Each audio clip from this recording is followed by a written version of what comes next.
For nearly 2,000 years, the charred papyrus scrolls found in Herculaneum have been indecipherable. 2,000-year-old scroll from the Roman town of Herculaneum has been digitally unwrapped. Nearly 2,000 years ago, a volcanic eruption buried a Roman villa beneath layers of ash and stone, sealing inside it one of the most extraordinary ancient libraries ever discovered in situ.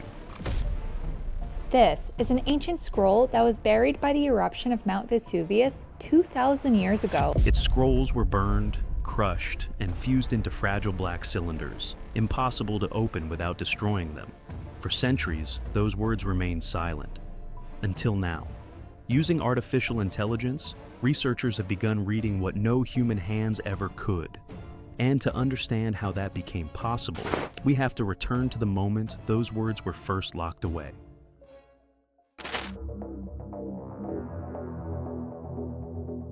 Words locked away, in stone. On the western coast of Italy, in the ruins of a town once called Herculaneum, lies a mystery that endured for nearly 2 millennia. In the shadow of Mount Vesuvius, archaeologists unearthed a Roman villa unlike any other, a sprawling, sea-facing estate now known as the Villa dei Papiri. But the greatest treasure wasn't the statues, gardens, or mosaics. It was something far more fragile. Inside the villa, buried beneath hardened volcanic rock, researchers discovered the remains of an ancient library. Its scrolls had been burned, compressed, and sealed by the eruption of AD 79. The papyrus turned black. The ink vanished into the surface. The entire collection became a graveyard of thought, one of the most extraordinary ancient libraries discovered in situ. These scrolls couldn't be opened. Even the gentlest touch turned them to ash. For centuries, the words inside remained locked away, too delicate for excavation, too fused for translation. But now, through technology that didn't exist until this century, that silence is finally breaking. A nearly 2,000-year-old carbonized scroll from Herculaneum is being read using AI-driven virtual unwrapping, not unrolled, not opened, read from within. And to understand what makes that possible, we have to first understand what turns scrolls into stone. The morning the world burned. In AD 79, the sky over the Bay of Naples darkened with a force no Roman had ever seen. Mount Vesuvius erupted violently, unleashing a towering column of ash that rose nearly 20 kilometers into the atmosphere. As it collapsed under its own weight, waves of scorching gas and volcanic debris thundered down the mountain. Pompeii, further inland, was buried under layers of falling ash. But Herculaneum, closer to the volcano and the sea, met a faster and more devastating fate. Pyroclastic surges, superheated clouds of gas, ash, and rock raced through the town at speeds between 100 and 300 miles per hour, moving too fast for anyone to outrun. These surges incinerated everything organic in their path.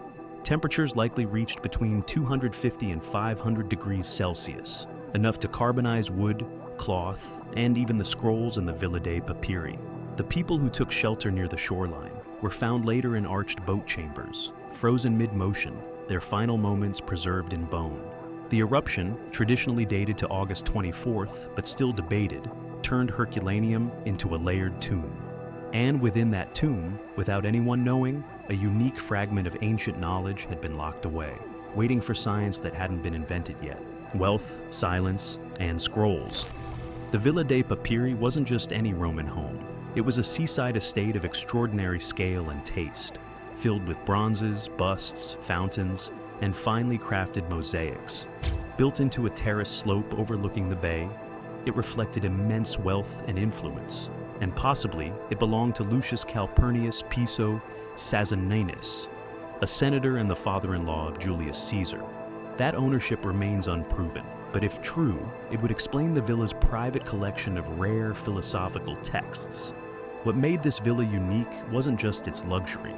It was the discovery of an ancient library within its walls.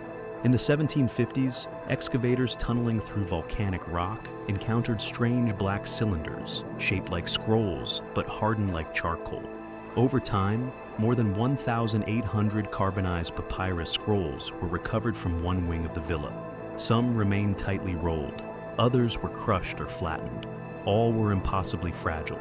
At first, no one realized what they were holding. Early attempts to open the scrolls with blades, heat, or chemicals destroyed them. Even centuries later, touching one meant risking its disintegration.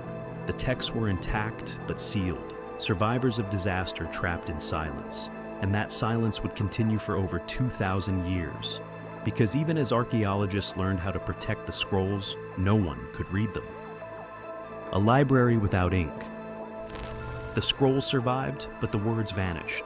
That was the paradox facing researchers for generations. They had an entire ancient library physically preserved by catastrophe, yet entirely unreadable. The problem was chemistry.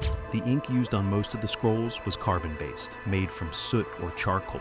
After the eruption, the papyrus itself was also carbonized. The result? Ink and paper that looked and behaved almost identically. Standard imaging techniques, X-rays, multispectral scans, even infrared, couldn't detect where writing began or ended. CT, computerized tomography, scans, the same technology used in medical imaging, could map the scroll's shape, but even then, the scans struggled to distinguish letters from the carbonized background. The scrolls were rolled, warped, sometimes crushed. Layer upon layer of ancient writing was hidden within, but separated by millimeters and 2 millennia of degradation. Researchers attempted unrolling, slicing, soaking. Most methods caused more harm than good. Fragments offered clues, but no full sentences. For decades, scholars called them hopeless cases, texts frozen beneath the very material that preserved them. It would take a completely new idea to break the silence, one that didn't try to open the scrolls at all. Machines learning ancient hands. The breakthrough didn't come from a new tool, but a new way of thinking. Instead of trying to physically open the scrolls, researchers decided to read them from the inside out. At the center of this idea was Dr. Brent Seals, a computer scientist at the University of Kentucky. Seals and his team pioneered a process called virtual unwrapping. It starts with high-resolution CT scans, terabytes of data that capture the fine internal structure of a scroll, layer by fragile layer. From those scans, computers reconstruct a 3D model of the rolled papyrus. Algorithms then segment and digitally flatten each layer, as if unrolling the scroll without touching it. But even then, the ink remained invisible. So the team trained artificial intelligence to detect it not by color, but by texture. Carbon ink, even when indistinguishable to the eye, slightly alters the surface of the papyrus. The AI searched for those microscopic clues, faint differences in density, surface roughness, or fiber compression. The process was slow, exacting, and prone to false leads. In 2023, the Vesuvius Challenge launched with $1 million in prize funding to accelerate the effort. Hundreds joined the race. Then, the first full word emerged from an unopened scroll. Porphyros, purple. More followed. Thousands of characters, several full columns of Greek text. A scroll that hadn't been touched since the Roman Empire was finally being read. And what it said was both timeless and deeply Roman. Meaning, carefully recovered. The text now being recovered doesn't describe war or politics. It speaks of pleasure, luxury, and the illusions of desire. Scholars believe it was written by Philodemus, an Epicurean philosopher who lived during the 1st century before Common Era and was closely associated with Piso's household. If the Villa dei Papiri was indeed his final home, then some of the scrolls may have been composed mere steps from where they were found. The themes are provocative even now. The writing criticizes how people chase expensive objects not for their use, but for how they make them feel. One line warns against mistaking rarity for worth. Another points to imported spices, mocking those who praise exotic flavors while forgetting what hunger is. These aren't abstract arguments. They're observations grounded in Roman opulence, directed perhaps at the villa's original audience, the elite themselves. Still, the scholars tread carefully. What's been read is only a fraction of a scroll. Many interpretations remain provisional, and the temptation to romanticize, especially with tales of forbidden knowledge or hidden defiance, must be resisted.